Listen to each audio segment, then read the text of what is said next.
कहते हैं है ना कि चोरी ऊपर से सीना जोरी, और आज हम उसी बात को साबित करने आए हैं सत्य के साथ में कि चोरी ऊपर से सीना जोरी।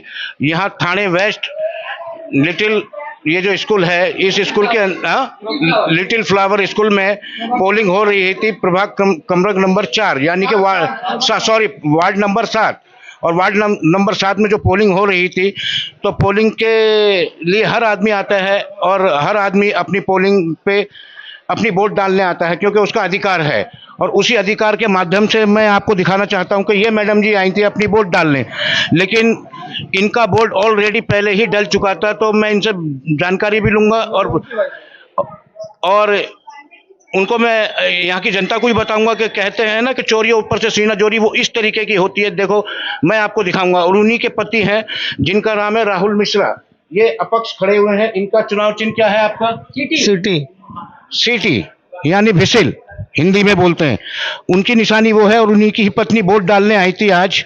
तो उनकी पत्नी को मालूम पड़ा कि मेरी वोट पहले ही कोई डाल के जा चुका है। तो क्या कहना चाहेंगे आप इस पे? जब मैं आई तो प्रभाग नंबर 1 में रूम नंबर 1 में मैं गई तो वहाँ पे मैं चेक की तो वहाँ पे कुछ भी नहीं था, मेरा नाम ही नहीं था। सेकंड में गई मैं, वहाँ पे भी मेरा नाम नहीं था। फिर वापस फर्स्ट में आके चेक किया तो बोले आपका वोट तो दे दिया गया है, कोई और आके दे। तो इन्होंने कहा कि जब ये वोट डालने गई तो जहां वो पोलिंग मास्टर बैठे रहते हैं, पोलिंग अधिकारी बैठे रहते हैं, उन्होंने कहा कि आपकी वोट तो डाल के चली गई। तो आपके पास वोटर आईडी है? दिखाओ जरा। ये इनकी वोटर आईडी है, आप गौर से देख सकते हैं। ये देखिए दोनों तरफ से मैं दिखा रहा हूँ, इनकी ये वोटर आईडी है। और आप अपनी उंगली दिखाइए जरा। अभी हुआ है मेरा। तो इनकी सेकंड टाइम पे जो अब इनकी वापस में इनकी वोट डाली गई और इन्होंने वोट डाली, तो एक ही पैनल पे एक साथ में 2 आदमी कैसे वोट डाल सकता है? अब इसमें शासन की कमी या प्रशासन की कमी है, ये तो शासन जाने या प्रशासन ही जाने।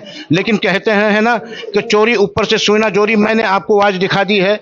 ये होता है हमारे भारत के अंदर, शासन प्रशासन के अंदर होता है। अब इसमें गलतियां निकालें, कुछ भी निकालें, ये एक अलग फोल्ड है। और एक मिनट बोलिए।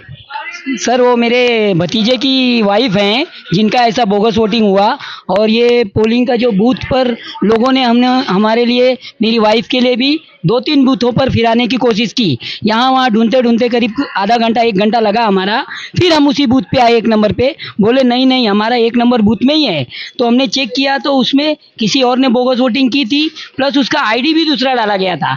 आईडी के सहारे ये लोग पकड़ सकते हैं।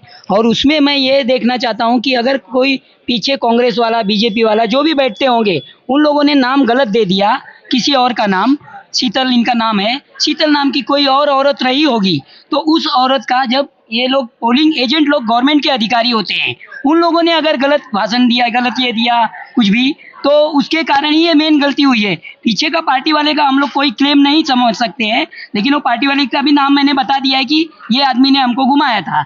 और उसके बाद मैं ये भी कहना चाहता हूँ एक्स्ट्रा में कि जिन लोगों को इन्होंने वोट लेने नहीं दिया, वो लोग वापस घर पे चले गए हैं। शायद उन लोगों में बहुत सारे वोट बोगस हुए होंगे, इसलिए इन लोगों ने उनको घुमा दिया कि बाबा आपका नंबर नहीं आया है, जबकि उनके नंबर की वोटिंग दूसरे पार्टी को चली गई थी। बस, धन्यवाद। तो मैं ये कहना चाहता हूँ कि ये जो इसमें वोटिंग के टाइम पे जो पोलिंग मास्टर बैठते हैं, जो गवर्नमेंट ही होते हैं, उनके ऊपर कार्रवाई होगी या नहीं होगी? शासन प्रशासन इसकी चूक को एकदम दूध का दूध पानी का पानी करेगी या नहीं? लेकिन ये जरूर है कि शासन प्रशासन में ऐसे भ्रष्टाचारों की हमारे पास काफ़ी लिस्ट है कि जो वोट जिनकी है ही नहीं वो वोट डाल के जाते हैं, और जिनकी वोट है वो उसी की वोट कोई और डाल के जाता है, जिनका सबूत ये मैं आपको दिखा चुका हूँ। ये बैठी हुई है, कैमरा वाले मैम से कहो। और इसी के साथ मैं यहाँ की जनता को भी एक आह्वान करना चाहता हूँ कि अपने सुरक्षित रहिए और एकता बना के रखिए। एकता बना के रखिए, मेरी इसी में सबसे बड़ी ताकत है। हमारे भारत की पहचान भी एकता की ताकत से। हिंदू मुस्लिम हम सब एक ही हैं और हमारा सबका एक ही धर्म है। आपस में मत लड़ो, हम सब एक ही भाई हैं। जय महाराष्ट्र, जय भारत, जय भीम, जय संविधान।